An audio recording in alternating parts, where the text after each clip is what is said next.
Hey there, and welcome back to Retire Your Way with ILG Financial. My name is Chase Lopez, this is Dave Lopez, and we're both investment advisory representatives for ILG Financial. And today, it's going to be a little bit of a different video than we normally do. Normally we're talking about investments or retirement planning, but today we're going to be talking about cybersecurity specifically and passwords. It's really prudent for us as retirement planners. We often deal with folks in or near retirement, and a lot of these folks haven't grown up in the internet age, right? A lot of people born a little bit later are more, intuitive with that type of stuff, I guess. So we're just going to go over some tips and tricks to save yourself from possibly getting hacked or something like that. Yeah, so these are really important because this is one of those ideas that comes down to this, I don't know what I don't know. Right. So you just want to be aware of these things to limit. We can't avoid identity theft and hacking and all that goes through with that in the world that we're in today.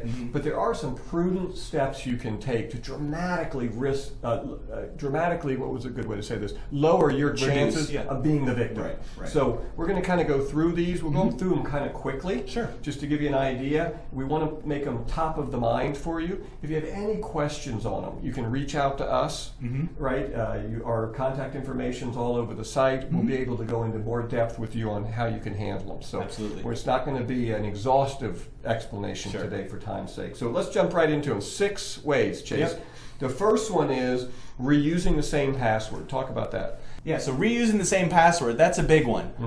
And really the big kind of takeaway with that is, for example, with your Netflix account and your bank account, we probably shouldn't be using the same password just because, of course, with both of those accounts, there's more risk involved with one as opposed to the other. Yeah, you may not be concerned about someone getting into your Netflix. Right. Although you are if you have to pay for videos, right? You don't want someone buying a bunch of videos to watch. Yeah, I guess you're right. But what people think is that since that's a low-risk website, it's okay if I use a simple password. But what happens is, if you're unbeknownst to using that password over and over and over again, you may be also using it on a site that once someone gets it, the first thing a hacker will do is he'll look at anything that you've got a username for and try that password against it. So the ideal is different password for every site. Okay, now that'll be cumbersome for a lot of people remembering all the passwords, but we've got a fix for that too.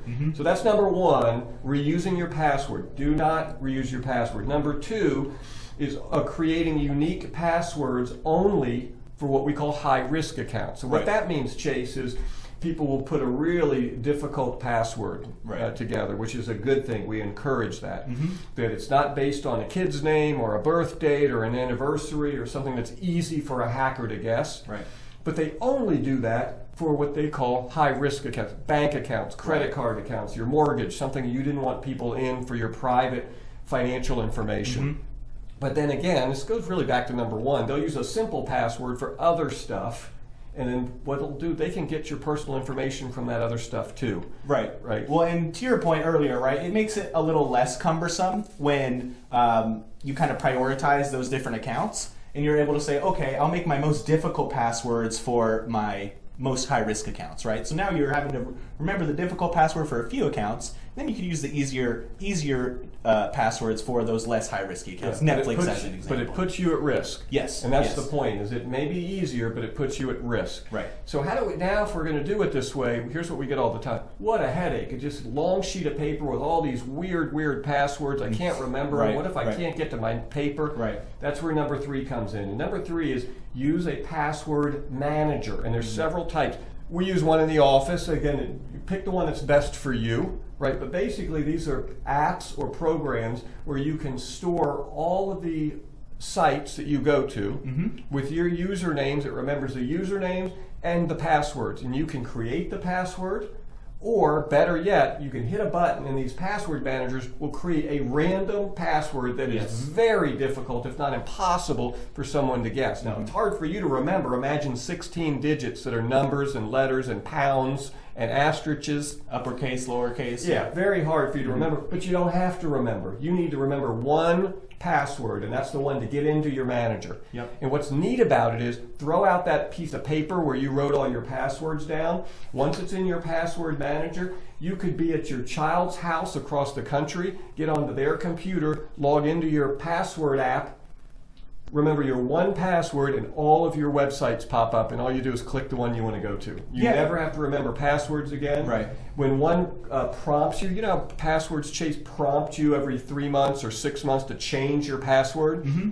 Well, with your password manager, you just click a button, it'll autofill it, create a new password. You don't have to remember it, it automatically stores it for you. Right. So password manager, great way to give you more security and actually be even more convenient than what you're doing now, which is using the same password for either. Yep. That's number 3. Number 4, I'm going to let you comment on this one. Yeah. Number 4 is creating simple passwords that contain personal information. Why is that a bad idea? Well, yeah, and that's a natural inkling for a lot of people, is to maybe use their first name or maybe an address of a home or something like that as a password. A lot of that information is public, right? Right. So if that's going to be, if a hacker is trying to access your account and trying to figure out the password, well, that's what they're going to try first, right? They're going to try all of the information that's readily available in the world for yourself. So the idea there would be is when we're making a password, we can still use a word, just use a random word that doesn't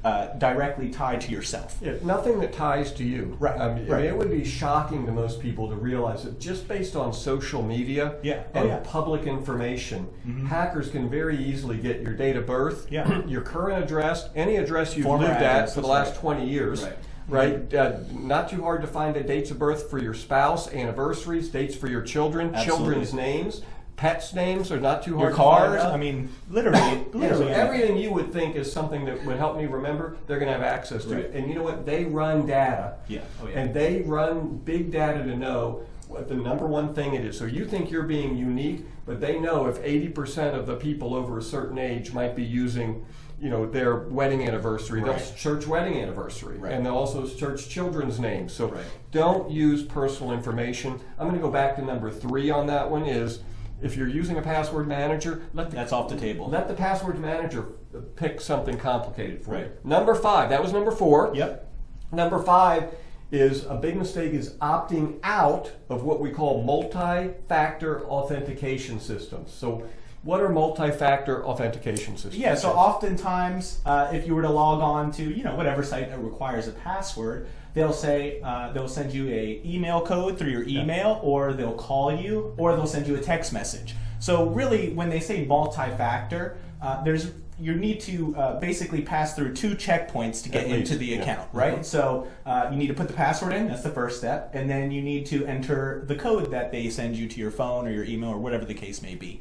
And it could be more than 2 steps. That's why they call it multi-factor. With more high-risk accounts, like we talked about before, you may want to put 3 or 4 steps before you are actually able to get into the account. Yeah, and this is a big one, right? This is just a simple step. Think of this like just getting a deadbolt on your door. Right. Right, because the hackers are going to go the path of least resistance. So they're going to try yours, and let's say somehow they get your password.